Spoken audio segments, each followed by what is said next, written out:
बोलिए गोविंद भगवान की। मुक्त कौन है, स्वतंत्र कौन है?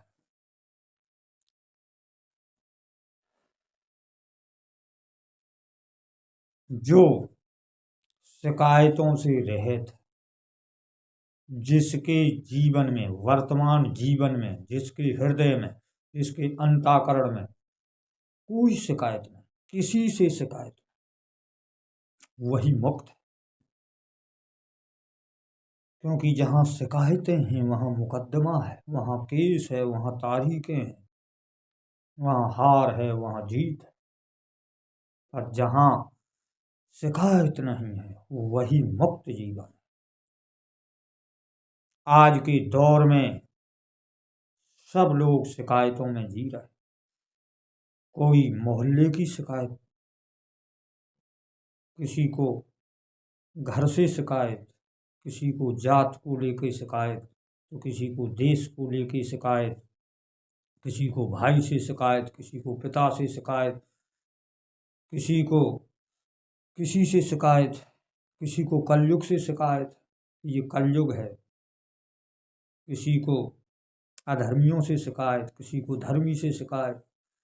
तमाम शिकायतों से यह जीवन चल रहा। हमारे लड़के बेकार, लड़कों से शिकायत, बहुएं बेकार, बहुओं की शिकायत, तमाम शिकायतें। ये जमाने से शिकायत, जमाना बिगड़ गया। तमाम शिकायतों को लेकर जीने वाले लोग वर्तमान स्थिति में हैं, इसीलिए वो मुक्त हैं।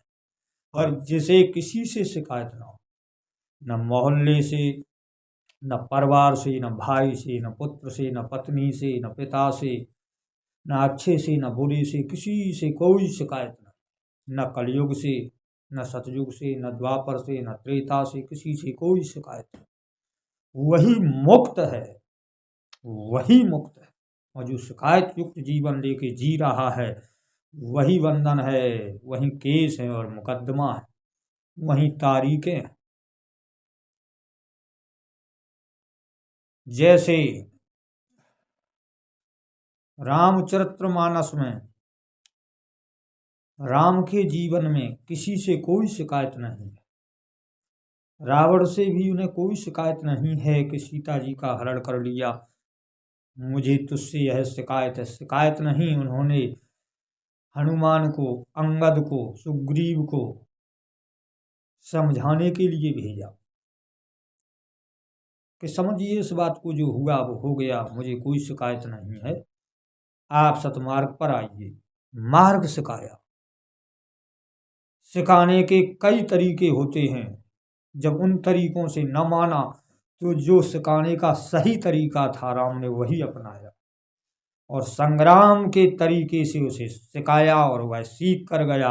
अंत में बोला जय श्री राम, मुक्त हो गया। राम को कोई शिकायत नहीं थी उससे। इसी प्रकार से द्वापर में भगवान श्री कृष्ण ने द्रौपद का पुरोहित भेजा, शांति दूत बनाकर। विदुर संजय से कहा, पितामह भीष्म धृतराष्ट्र आदि से कहा दुर्योधन को समझाइए। स्वयं शांति दूत बन के समझाने के लिए गए। उन्हें कोई शिकायत नहीं थी दुर्योधन की। जब वह दुर्योधन किसी प्रकार समझाने से न माना तो फिर समझाने का जो सही तरीका था वही अपनाया गया। वही दर्शाया अर्जुन को भगवान ने कि अब वही तरीका अपनाइए, क्योंकि अन्य सब तरीकों को ये मानने को तैयार ही नहीं। समझाने के तरीके थे, उन्हीं तरीकों को अपनाकर भगवान श्री कृष्ण ने दुर्योधन को सब समझाया। वह भी अंत में बोल के गया जय श्री कृष्ण। कंस आदि को भी समझाया ऋषियों ने, मुनियों ने, नारद ने, पर वह भी उन तरीकों को न माना। अंत में बोला जय श्री कृष्ण। शिशुपाल आदि, हिरण्याकश्यप आदि, प्रहलाद को कोई शिकायत नहीं थी हिरण्याकश्यप से, समझाने की बात थी, पिताजी इस प्रकार से सत्य है, न माना तो जो तरीका था वही हुआ। तो जो शिकायत रहित जीवन जीते हैं वास्तव में, जिन्हें किसी से कोई शिकायत नहीं, वही मुक्त है। पर जहां देखो वहां शिकायत है। हमारे मोहल्ले में सब लोग गलत हैं, हमारे गांव में सब लोग गलत हैं।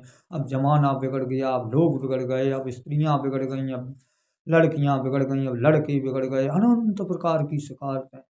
कलयुग से तो इतनी शिकायत है जिसकी कोई सीमा ही नहीं। अब कलयुग है हर बात पर, अब कलयुग है। क्यों इतनी शिकायतें लिए जी रहे हो कलयुग से? समझो, समझने का दौर चल रहा है वर्तमान समय। समझिए और समझने के तरीका समझिए। शिकायत रहित हो जाइए, मुक्त हो जाइए, किसी से कोई शिकायत मत रखो। कोहू काहू नहीं, सुख दुख कर दाता, निज कर करम भोगे सब भ्राता। क्या सुंदर लिखा है, क्या सुंदर कहा है। ओहू काहू का सुख दुख दाता नहीं है, निज कर कर्म भोग सब भ्राता। जो करता वही भरता। फिर किसके प्रति शिकायत है कि यह बिगड़ गया वह बिगड़ गया? जो बिगड़ गया वह बिगड़ा भोगेगा, जो बन गया बना भोगेगा। तुम क्या हो वही तुम भोगोगे, जो तुम हो वही तुम्हारे लिए है, जो और है वह और के लिए है। फिर कैसी शिकायत? क्यों शिकायतों से भरे इस जीवन को, इस पोटरी को लाधे लाधे बोझ के तले दबे हो? इस पोटरी को फेंक दीजिए, शिकायत मुक्त हो जाइए, किसी से कोई शिकायत मत रखिए। बस यही मुक्ति है। वही पुरुष इस भवसागर से मुक्त है जिसके अंदर कोई किसी के प्रति कोई शिकायत नहीं। जो शिकायत रहित है वही निसंदेह मुक्त है। जिसके अंदर शिकायतें हैं उसके अंदर मुक्ति असंभव है।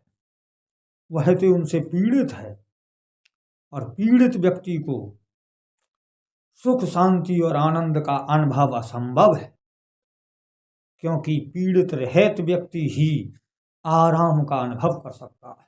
शरीर की पीड़ा को आप सब जानते हैं।